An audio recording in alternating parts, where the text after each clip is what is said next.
My daughter was waving and smiling at me as the train was pulling away. It had been about 2 months since she last saw my husband, so she must have been excited to visit him. I sent a message to my husband just as my daughter was getting on the train. About 4 hours later, when I got home, my daughter called me. I had told her to call when she arrived, so I thought she was just letting me know she got there. "Hi, Sarah. Did you make it to San Francisco and see your dad?" I asked her, but she replied in a sad voice with something I wasn't expecting. "Mom, can you come and pick me up, please?" "What? What happened?" "I didn't get to see Dad." "What do you mean?" "I don't know, but I haven't heard from him. When I went to his house, a strange woman wouldn't let me in." "What?" "My name is Liddy. I'm married to Robert, and we have an 11-year-old daughter named Sarah. I had Sarah while I was still in college, so I'm 32 now. After Sarah was born, I finished college with help from my parents. Since then, I've been a stay-at-home mom. Because of the unexpected pregnancy and early marriage, people around us were worried and confused, and it was a tough time. Robert told me he always planned to marry me. It was just a matter of time. After I graduated, Robert got a good job at a well-known company. With a decent salary and company housing, we didn't have to struggle financially and lived happily together. We didn't have a honeymoon phase, but our daughter was so beautiful that it didn't matter. My husband loved her dearly and always took care of her on weekends, which gave me a chance to relax and hang out with my friends. I didn't have to worry about getting dressed up or anything like that. I was happy with our life. As time went by quickly, our daughter started elementary school. By then, my husband had been working at the same company for about 7 years and had moved up in his job. He had more responsibilities and came home later and later, but we still went on family road trips on weekends and made lots of great memories. We enjoyed many happy days together and thought this happiness would last for a long time. One day, while everything was going well, my husband's company decided to transfer him to a new location. Despite our concerns about him moving, especially since our daughter is now 11, his job was too important to ignore. He had previously refused to move because our daughter was younger, but that was no longer a valid reason. This new job was crucial for his career. His company is large, so they have many people who could take his place. But this move was necessary for him to advance further in his career. With our daughter going into junior high and high school soon, and with future college expenses to consider, I agreed to the transfer, hoping it would help him in the long run. I was told the assignment would last about 6 months, which seemed manageable. Our daughter was worried about being apart from her dad, as she loves him very much. My husband promised her he would call every day, do his best to keep her from feeling lonely, and even meet up with her on weekends. I know he cares deeply about his family, and even if he's living away from us, he will still make time for our daughter. She said, "Okay, I'll be sad that I won't see Daddy as much as I'd like, but I'll manage." My daughter and I waved goodbye to him with smiles. About 3 days later, my husband called us on a video phone and spent a long time talking with our daughter. He called before she even started to miss him. It was so cute and heartwarming to see them chatting. It felt like my husband and daughter were really close. During the first weekend, he was too busy to visit, but the next week, he managed to come home on Friday. I was really grateful for his effort to spend time with us despite his busy schedule. My daughter was thrilled to have dinner with him after such a long time. However, about 2 months after he started his new job, his behavior changed. He used to call our daughter for a video chat every 3 days, but those calls became less frequent and then stopped altogether. I knew he was busy with work and managing everything on his own, so I didn't want to pressure him too much to stay in touch.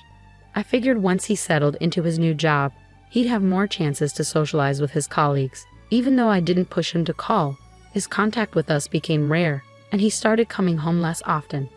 I told my daughter that her dad was busy, but I could see she was upset, even if she didn't say it. I knew he was swamped, but I asked him to call her for even just 5 minutes, as she seemed lonely at home. My husband apologized but didn't follow through with the calls. Her birthday was coming up this Saturday, and I hoped he might come home to surprise her. She even said, maybe Daddy will come home. But on her birthday, he didn't come or even call to wish her a happy birthday. My daughter was very disappointed. I was so frustrated that I called him several times and left messages. Lately, he hadn't been answering my calls or returning them. After about the 5th call, he finally answered. "What's going on?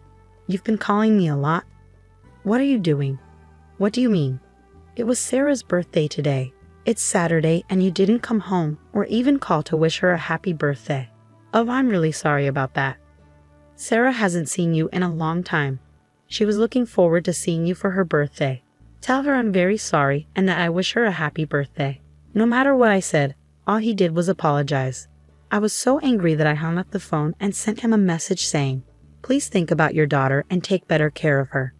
You may be busy, but I think you're being disrespectful." All he replied with was, "I understand. I'm sorry." Things didn't get any better. Another month passed and summer vacation started for my daughter. Recently, she told me that if her father couldn't come to see her, she would go to see him herself. She had been saying this every day since vacation began, so I decided to let her visit him on her own. She was excited about it and eager to try something new. We live in Los Angeles and my husband is in San Francisco. She could easily get there by train, and I would drive her to the station. I called my husband to arrange for him to pick her up at the other station, and he agreed. On Saturday, I saw her off as she waved to me with a big smile. It had been 2 months since she last saw her dad, so she must have been really looking forward to this visit. I sent a message to my husband just as my daughter got on the train. About 4 hours later, after I had gotten home, my daughter called me. It was around noon, and since she had left early in the morning, I figured she must have already met up with my husband and had lunch before calling. "Hi, Sarah. Did you get to San Francisco and see your dad?" But she said something unexpected and unhappy. "Mom, please come and pick me up right now." "What? What's wrong?" "I didn't see Daddy." "What do you mean?" "I don't know, but I haven't heard from him. When I got to his house, a strange woman turned me away." "What? What did she just say?"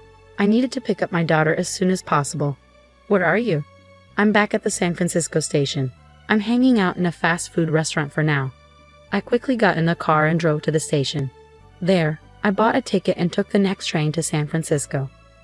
When I finally arrived, my daughter was looking at me with tears in her eyes. We went to a nearby cafe. She was feeling down, so I ordered some famous local pancakes. When the pancakes arrived, her face brightened a bit. She seemed to enjoy them and looked a little more relaxed. I then asked her what had happened.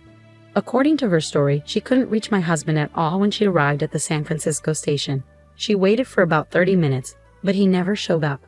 So she decided to go to his house by herself. I had given her his address just in case something went wrong. Since she's really good with her smartphone, she easily found her way there using a map. When she arrived and rang the doorbell, a woman's voice answered, asking, "Who are you?" My daughter, surprised, said, "I'm here to see my dad." The woman told her to go home and not to bother seeing Daddy because she was in the way. The woman then hung up without even opening the door. So my daughter returned to the San Francisco station. I was so furious that I couldn't hold it in any longer. "If she told you not to see your dad, then we won't," I said. I took my daughter home and immediately started making plans to move out. When I told my parents what happened, they were very angry and offered to help in any way they could. For now, they let us stay with them until I could find a job. My husband called and said, "I didn't see Sarah at the station. Did something happen?" I guess the woman involved in his affair didn't tell him she had turned away his daughter. Since I hadn't received any calls from my husband on Sarah's phone when I went to pick her up, I doubted he even went to the station. I was stunned and decided to let it go for now. "Sarah got sick on the way there and had to come back," I said. "We just finished at the hospital, and I'm sorry I didn't get a chance to call you." He replied, "I see, I understand." I ended the call, saying I'd reach out if anything else came up. I was furious because it was clear he was just pretending to be concerned. For now, I decided to focus on taking action. I first sent his belongings to his address. Then, I received the results from the detective agency I had hired. I sent proof of the affair along with a certified letter to my husband's workplace. A few days later, everything should have arrived. My husband called me, sounding frantic. "Oh hey, what's going on?" "What? I just wanted to let you know what you've been up to." "Are you kidding me? We're in the middle of a huge mess here." "Of course it is. That's exactly what I was trying to show. And I can't believe you're sending my stuff here. I don't need your things, and I don't even pay rent anymore." "What?" "Sarah and I moved out of that apartment." "Oh, you moved out of the rental? When did you leave?" "About a month ago." "What? So no one has been living there for a month, and we still had to pay the rent?" "Well, that's true, but it's under your name, so it's not my concern." No, you're going to be 2 months behind on rent and might get evicted. Is that why I've been getting calls from an unknown number? We'll be in trouble if we lose that apartment. Why don't you just stay in San Francisco? You sent a certified letter to the company. I'm in big trouble because they found out about my affair. They're going to call someone from headquarters to replace me and move me back to Los Angeles. If you send all my stuff, it'll be hard for me to go back to Los Angeles, especially since I don't have a home there. I nearly laughed because the plan worked even better than I'd hoped. But I quickly composed myself and said, "You've hurt Sarah and me so much that you'll have to face the consequences. I'm filing for divorce and I'll be seeking alimony and child support." "Oh no, let's just handle this through the lawyers and get it over with," I said, then hung up the phone. I hired a lawyer and everything went as planned. The divorce was finalized smoothly and I secured alimony and child support from my ex-husband. His return from the transfer because of the affair became a source of ridicule at his company. Female employees gave him harsh looks. He can no longer expect any promotions but can't quit because he needs to pay alimony and child support. He must be feeling deeply ashamed. My daughter, disillusioned with her father, refused to see him even when he apologized and wanted to visit. He really deserves it. I found a job, and my daughter and I are now happily living together in a new apartment. I'm focused on supporting her and watching her grow up.